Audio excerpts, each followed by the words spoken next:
Madam Deputy Speaker. I rise today to support the motion from the member for Fisher, who has himself been a strong advocate for people with mental health issues in his own electorate, but also across Australia. Mental health and mental illness is something from which many people have worked long and hard to remove the stigma of and to bring it into the national conversation about health and well-being. This is slowly happening with the assistance of organisations such as Headspace, Beyond Blue, Soldier On, the Black Dog Institute and many others.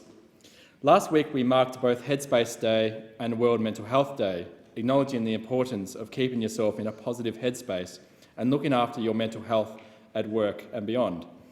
People today work in an increasingly stressful and fast-paced 24-hour environment, so while we are perhaps more willing to discuss mental health, it is often our mental health that is neglected in the demands of our day-to-day lives. Funding for mental health is more important than ever, particularly in Headspace's target demographic of 12 to 25-year-olds. I note in particular, Madam Deputy Speaker, that Headspace's figures suggest that 1 in 4 young people experience mental health issues every year, making their services and support resources critical to the well-being of our communities. I'm extremely proud of this government's support for mental health care in Dunkley, including increased funding for a number of key support services and guaranteed ongoing funding for Frankston Headspace, including an additional $240,000 to enable them to be a mental health lead site.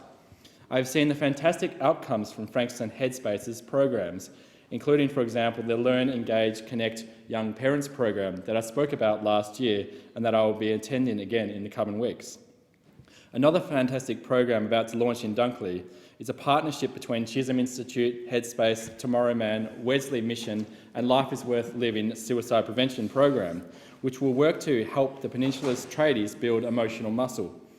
In 2015 to 16, 25% of all suicides in Frankston and on the Mornington Peninsula in the 12 to 25-year-old range were by people who had or were studying a trade and felt that they were in limbo after leaving school, lacking support networks that a lot of us take for granted in office-based workplaces.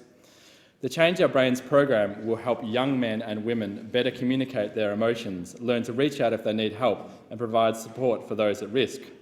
Another program launched in Dunkley through our federal-funded local drug action team will work with 95 peninsula sporting groups to engage them to not only help prevent drug use, but to also greatly assist their mental health.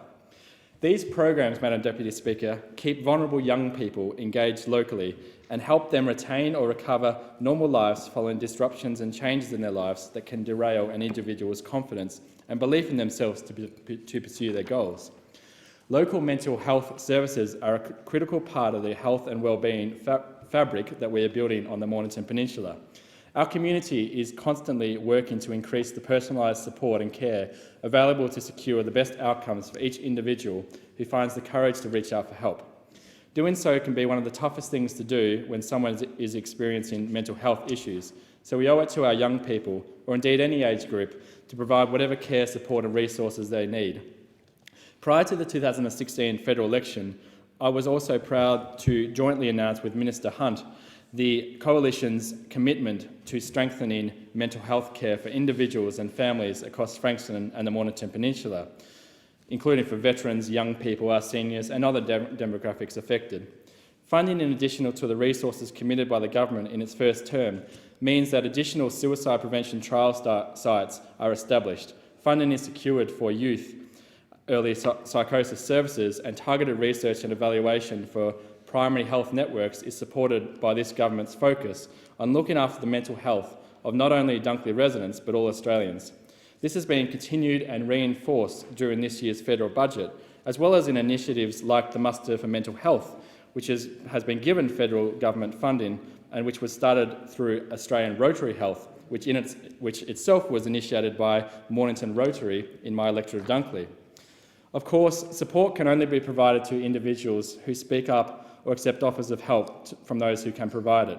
The national campaign to increase awareness of mental health issues highlighted last week did not stop after Headspace Day and World Mental Health Day, and so I urge people to look after their mental health as they would their physical health. If you're not in a good headspace, I implore you to speak up and to reach out. You are not alone. Thank you, Madam Deputy Speaker.